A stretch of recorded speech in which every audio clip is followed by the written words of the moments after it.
Hey everyone, it's Ivonne Emil Elizondo from Silver Moon Astrology and Transpersonal Counseling, also known as Silver Moon Counseling. I'm here today because we have a lot going on in April astrologically, and I want to share some of the ins and outs that are happening, including this massive karmically fated solar eclipse in Aries that we've all been waiting for. It is finally time to, to step into that cycle, and so. Yeah, let's talk about it because we have Mercury retrograde in Aries. We have the solar eclipse in Aries, conjunct Chiron exact by degree. I'm going to show you that. We have a Mars Saturn conjunction in Pisces. We have a Jupiter Uranus conjunction in Taurus. And so there's a lot going on here the next 3 weeks. So I want to make sure that I cover all of that with you, give you some idea of how you can use this for your own betterment, your self-development. Life seems to be pretty difficult right now for a lot of people, and including myself. And so I'd just like to have an idea of maybe what's the energy we're going to be dealing with so we can learn to mitigate some of those difficulties as they come along. So as usual, I am going to share the chart with you. Okay, and this is the chart for the eclipse. The eclipse is happening on April 8th. 2024. And if you have not heard about it, I don't know what rock you've been hiding under, but maybe I want to join you. Okay. All right. So let's take a look at this. So here we have Aries energy. Do you see all of this Aries energy that's going on here, right? Okay. So basically a solar eclipse is a new moon. So we have the moon and the sun, okay, at 19 degrees, 24 minutes right here. Okay. But this is why this is such an amazing karmically fated type of energy. Chiron, the wounded healer, is exactly at 19 degrees and 24 minutes. So this is an exact degree minute based conjunction in Aries. This is like super cool. All right. So I'm going to tell you about that. Okay. But here we have Mr. Mercury retrograde doing its shenanigans. Okay. In Aries. Here we have Saturn and Mars conjunct Pisces, and this will happen on the 10th. So 2 days after this eclipse, we are going to see this conjunction here.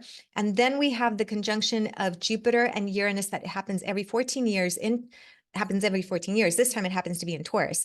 And that will happen on the 20th of April. So yeah, we have a lot going on. Like there's a lot. And then now we have Venus in Aries, and Venus wants what she wants in Aries. And so yeah, let's talk about that. Aries people, you are going to feel this to no end. Okay. So let me start off by saying this. I wanted to start off by talking about Mercury retrograde, but I want to talk about the eclipse energy first, okay? Because there's so many viewpoints about eclipse energy, okay, and how it actually plays out in your life, right? And what it means astrologically, okay? And everybody has their own perspective, and that's great. My perspective is that eclipse energy is disruptive. It comes in to disturb your status quo. It comes in to disturb your life, okay? It comes in to shake things up because we wouldn't change, we wouldn't grow, we wouldn't move forward if we were nice and comfortable all the time, which is great for us, right? But that's not what life is about. Life is about figuring things out, challenges, okay? Growing spiritually, professionally, right? Within your own personal self. That's what it is. And that's what eclipse energy does. It brings disruption into our life. Now, does that mean it's always negative? No, not at all. And I think this is the misconception that I want to clarify, is that eclipse energy brings disruption, but it doesn't have to be a negative experience, okay? Sometimes it is, sometimes it's not. So I just wanted to clarify that, because when I say it brings disruption, okay, it brings change. They're harbingers of change, okay? All right, so that's what I want to say about the eclipse. I want to talk about Mercury retrograde, and then we'll jump back to the eclipse energy with that being said, because yeah, there's a lot of people that are worried about how this eclipse is going to affect them in their life. And hey, if you're curious and you want to sit down and we can go over your chart, awesome, let's do it. That'd be a lot of fun for me and probably very informational for you. So, okay, let's backtrack a little bit and let's talk about Mercury retrograde, because Mercury turned retrograde on the 3rd of April, and it will remain retrograde until the 26th of April. So there's about 3 weeks there where Mercury is retrograde.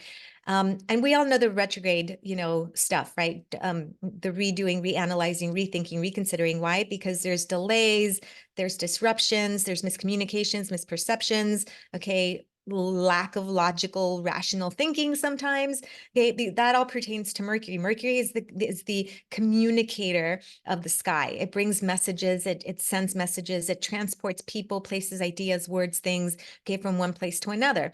And in Aries, okay, Mercury in Aries can be very impulsive. It can be very quick to act, quick to think, quick to speak, right? Because Aries energy is about the self, right? There's this sense of, I got to do it. I got to do it right now. I got to do it right now. There's this restlessness that happens sometimes with Aries fire. Okay, it's like shoom, it's like a rocket. It wants to hurry up and get out there and do things. Sometimes it lacks the follow through because it runs out of energy, but and you may see that. You may see that a lot of things during this Mercury retrograde do not get completed, more so than not, all right? So Mercury retrograde in Aries, you may want to be careful not only for the regular Mercury retrograde stuff, right? But add on top of that, that energy that is fueled by the self. Okay. Sometimes it's self-indulgent, sometimes it's being self-centered, sometimes it's being, just not paying attention to what, what others are thinking or doing. Sometimes there's this impulse of just getting to do what you need to get to do, and everything else just doesn't matter. That's very much Mercury retrograde in Aries. Okay. Aries does have a very strong sense of self, right? Self first, others second. And that's just the way it is, because Aries energy is here to experience the world from that point of view of the self. Bottom line, can't do anything about it. All right. So for this Mercury retrograde, I would say be very thoughtful, watch your words, make sure to be kind to each other, but be careful driving. Okay. Driving is a big one, especially when things get heated, and Mercury in Aries, especially retrograde, can misperceive certain actions and become very heated in the moment. So be careful driving, have patience, be careful with communication. You're probably going to have tech issues like I have been, driving issues maybe, which I don't want to have. Cancel, delete on that one. But yeah, Mercury retrograde is very much about, I expect more agitation and communication, or maybe just misunderstandings in general. Okay. All right. So let's move on to the solar eclipse in Aries, because this is a very karmically fated type of eclipse. Again, it's because it's, from my perspective, it's because it's really conjunct, obviously, by degree and minute. So I'm going to lower my fan here a little bit, by degree and minute to Chiron. So let's talk about Chiron first. Chiron in the chart is the wounded healer. Okay. And the wounded healer wants to have the opportunity to experience life. Okay. And carry this bag along that says, this is my wound. I'm going to carry it this entire life, whether it came from this lifetime, my childhood, whether it came from as an adult in this lifetime, or whether it came from like past lifetimes, it doesn't really matter. I'm going to carry it along this lifetime, and I'm going to hope and pray that I find a way to release this bag. That's pretty much Chiron. Yeah. It's the wound that just does not seem to heal. It's constantly agitated. So any of you that have done some spiritual work, some, self-development work, and you're like, I already dealt with that years ago. And then all of a sudden it's like, no, I'm actually still being triggered by that stuff, right? Like, nope, I'm over it. Nope, you're not. You're actually being triggered by that stuff, okay? That's Chiron in the chart, okay? Wherever it is in your chart, depends on what your chart is, right? Again, if you want to take a look-see, I'll be happy to do that. But Chiron in Aries is very much about healing the wound of I am, okay? I am ... Okay. Aries is here like it's spring, right? It's the spring equinox. It comes in, says, I'm alive, I'm here, let's do this. All right. And Chiron in Aries tends to struggle with the place in the world, their place in the world. Okay. If you have Chiron Aries natally, like I do, you may find that some of that wound is about your place in the world, how you fit in with your family, how you fit in with your friends, within your community. It's finding independence, it's finding your identity, on your own through these different avenues. And sometimes being in these different avenues can be uncomfortable because you don't quite have a sense of self, right? And so that's the lesson, the psycho-spiritual lesson for Chiron in Aries is very much about finding yourself within the group, okay? Likewise, Aries also needs to learn to work within partnership.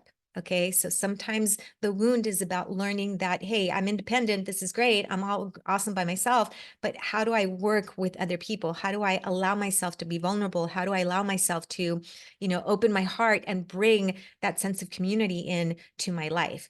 So that's very much Chiron. The wound that needs to be healed through Chiron is, how am I showing up for the world? How am I working, independently, sovereignty, finding a sense of individuation, but also learn to work within partnership, so that I can have a balanced perspective, right? So this is the struggle that Chiron has, and where it lands in your chart is going to depend on how it manifests, more so how it shows up in your life. For example, I have Chiron in natally in Aries in the 12th. And so my struggle is very much about, it comes in from a psychological, spiritual point of view, like, what's my purpose in life, right? How am I supposed to show up for this? I need to find a sense of individuation as I develop my own sense of psychological state, right? My own sense of spirituality is very based on my sense of self, right? Okay, so enough about me, but essentially that's what that means. So again, this solar eclipse is very much about that sense of leadership, that sense of identity. How are you showing up for the world?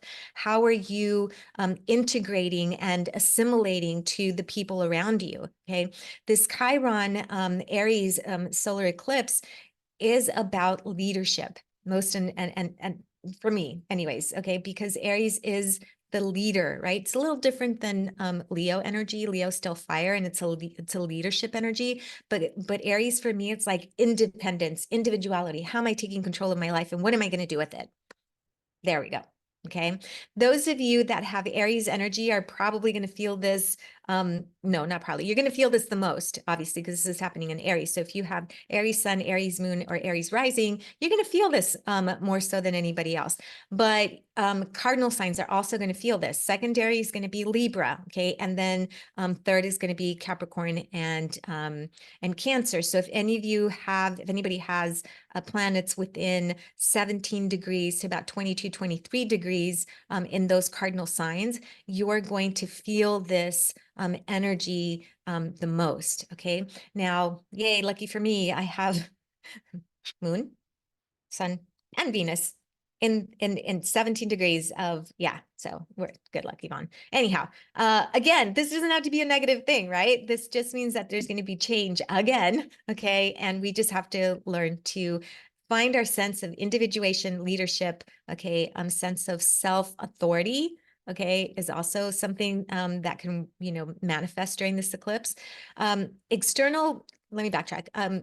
Solar eclipses tend to manifest those situations, okay, externally, whereas lunar eclipses, like we had 2 weeks, tend to manifest internally, okay? So this eclipse is going to be very much about the external experience that we have. And collectively, this is also again, it brings change. So collectively, Aries is the god of war. It's the god of conflict. It's the god of agitation and fire, okay? And so when we have this energy collectively, we are starting to feel more of that agitation across the world, right? So hopefully, I'm not a geopolitical astrologer. I can't tell you about the politics of ins and outs, but this to me feels very fated and karmic on a much grander scale, not just on an individual level. So, okay. So what can we do with this eclipse, right? Well, nothing. Sorry. I don't do anything on eclipses, okay? I tend to be more in tune with the indigenous Native American traditions, okay?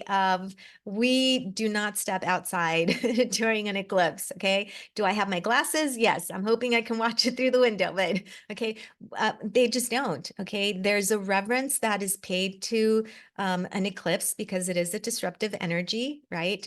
It stresses plants out, it stresses animals out when, everything goes dark, and, these poor plants and animals, I mean, some humans too, we're like, yes, it's nighttime, and then it's not. It's nighttime for 4 minutes and it's gone. Okay. So, yeah, so Native Americans, I can't speak for all of them, but from what I know and from what I've learned and studied, okay, there is a reverence that's paid to the eclipse because it's a natural occurrence, and it's just about staying within, meditating, reflecting, all right, on the next cycle that's about to come. But hey, if you're going to watch it, awesome. That's great. I am too. I'm going to try to, but I am not going outside my house. That's all I'm saying. Anyhow, what kind of energy work do you want to do during an eclipse? Zero, unless you plan on cursing somebody, right? This is more of a cursy type of energy. So I'm not into that. If you are, good for you. That's awesome. Don't send any of that stuff my way, please, for sure. But yeah, I don't do anything during eclipses because it's disruptive energy. It's unstable energy. Okay. Is it potent? Is it powerful? Yes. Is it unstable? Yes. So I don't know, you do you, but I choose not to do any type of energy work during an eclipse, and probably for a good 48 hours, maybe even up to a week after an eclipse, I just don't mess with that energy. But it's a great time to do some self-reflection though, okay? And self-reflect again on that Aries type of energy, and maybe where that wound is, that, you feel you can't show up for yourself or for a relationship or for, a friendship or for work, or maybe you need to redefine how you're showing up for all of these experiences, would be a great thing to do during this eclipse, right? Okay. So with that being said, we also have the energy infused in this eclipse of that Mars Saturn conjunction in Pisces. Now, Aries, the solar eclipse, Aries is ruled by Mars. So we have to take a look at Mars and what Mars is doing right now in the chart. And Mars is in Pisces. It's great for spiritual warriorship, right? But it doesn't have a lot of oomph. Okay. Mars doesn't have a lot of oomph right now, but it's connecting with Saturn.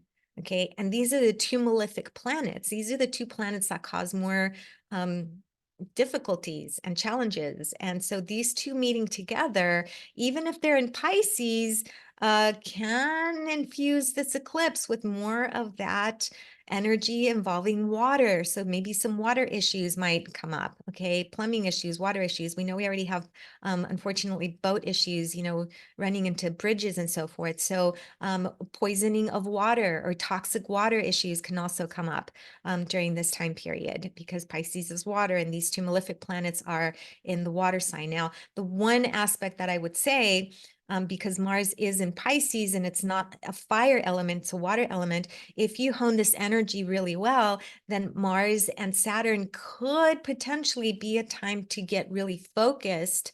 And even though Mars doesn't have the oomph in Pisces, it still can become focused energy for what you want to get done.